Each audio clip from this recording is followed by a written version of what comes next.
Juridical and theological criticism. Although most of Ibn Arabi's works are based on a hermeneutic of the Quranic verses and hadiths, the strongest and oldest group who has always criticized Ibn Arabi are among Shiite ulama. To mention an example, I will explain the position of one of the most well-known Shiite Iranian jurisprudents who is opposed to Sufism, and he has issued several fatwas against Sufism so far. Is currently one of the most important Shiite authorities living in Rome. He has unequivocally rejected the most famous controversial issue in the Ibn Arabi school, namely unity of existence, Wahdatul Wujud, as defined by himself. He holds, this ayatullah, with regard to those who believe, I quote, in unity of existence, that is, that there is only one existence in the whole world, and that is called God, and all creatures are the same as God. And those who believe God has been incarnated in or has united with human being, or another creature, or consider him, God, material, it is a necessary caution, ihtiyat wajib, to avoid them. Therefore, he categorizes those believing in unity of existence as atheists and defied.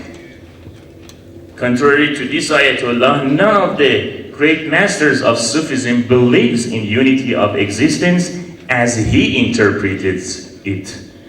He interprets it as he wanted to oppose it, not as it is in reality. As mentioned by Sheikh Mahmoud Shabestari, the great Iranian commentator of Ibn Arabi, incarnation and pantheism are impossible here, since in unity, duality is false. حلول و اتحاد اینجا محال است که در وحدت دوئی عین زلال است.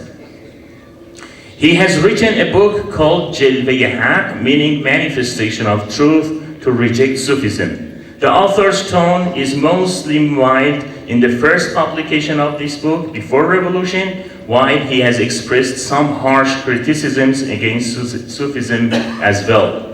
But in the edition published after revolution, a chapter under the title of Islamic Irfan and Eclectic Irfan, Irfan Iltiqati, is added. The author explains why this chapter has been added in the preface of the new edition, claiming that Sufism smells of Islam but is not Islam and is a suitable tool for attacking it. He follows, I quote, some ignorant people or aware enemies have thought of a trick and have been misusing some interpretations of the decreased Imam, meaning Ayatollah Khomeini, and his Irfani points in his verse and prose. This chapter was added to indicate that he was a great Islamic Arif, and his Sufi thoughts are very much different from eclectic Irfan. In his preface to the second edition of this book, he shows clearly his opposition against Sufism at whole and says, I quote, many of the Khanaqahs which were the centers of this group, means Sufis, were closed as centers of colonialism after the revolution, and many of their destructive activities were stopped in his period. He wanted to say in the Imam Khomeini's period.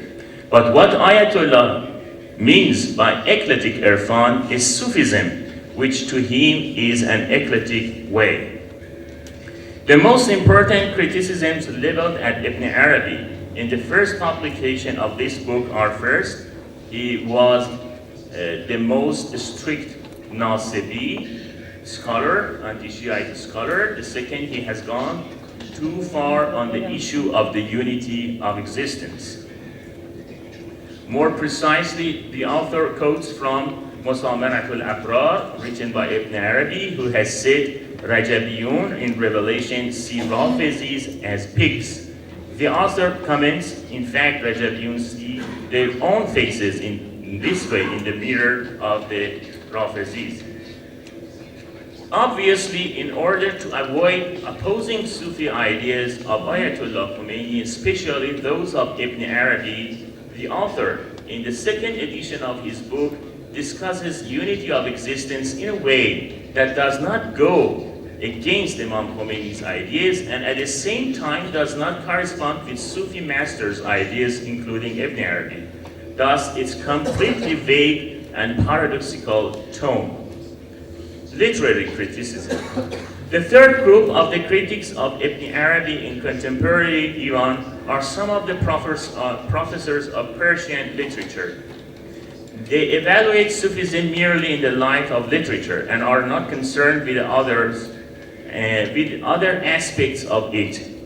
They contend, I quote, Sufism or Irfan is the artistic perspective toward theology and religion. Basically, the origin of religion is the domain of emotional experiences and does not have anything to do with philosophy and rationality. To them, the original manifestation of this artistic view toward theology is language. Sufism reached the apex when this language reaches the apex. Sufism started being away from Iran when Persian language starts doing so, according to them. Therefore, they perceive Persian Sufi literature's eclipse as indicative of that of Sufism itself. To them, I quote, Ibn Arabi's Irfan and his followers, based on our contemporary commentators who think the more complicated the language, the more complicated Irfan is a kind of Irfan which in fact consists of playing with words. In this way, according to them, the simple Sufism of the early periods changes into the complicated Irfan of Ibn Arabi and the like. In contrast to this, Irfan is Khorasan Sufism, which is Iran's Sufism. They usually mention works of Sufis such as Bayezid Bastami, Attar, and Mawlavi as the apex of these true Sufism. The last main group of the critics of Ibn Arabi in contemporary Iran consists of those whose opposition to him is one of political, and some Iranian reformists belong to this group. This group is either totally opposed to the theory of governance of the jurisprudence or does not approve of some of its dimensions. It believes this idea, which formed the basis of the Islamic government in Iran, is either based on the Walayat doctrine in Ibn Arabi's works or has been misused by him. To this political group, the realization of Walayat as represented by Ibn Arabi has prevented the realization of democracy in contemporary in Iran. You will see some Salafis have expressed the same opinions in different words. They try to prove that there is a substantial connection between Walayat as perceived by Ibn Arabi and Walayat as conceptualized in the theory of Walayat Faqih. In conclusion, I should say, in spite of all these criticism, Ibn Arabi's teachings have been preserved till now in Iran, and it will continue to flourish, inshallah. I will finish my paper by quoting a verse of prayer from Mathnavi of Mawlavi. After reading each paper, whatever it be, I usually read Mathnavi. I read it in Persian. ای چینان را از این دم کور دار هم به ستاری خود ای کردگار گفت حق چشم خفاش بدخصال بستم من ز آفتاب بی مثال از نظرهای خفاش کم و کاست انجم آن شمس نیز اندر خفاست. Thank you.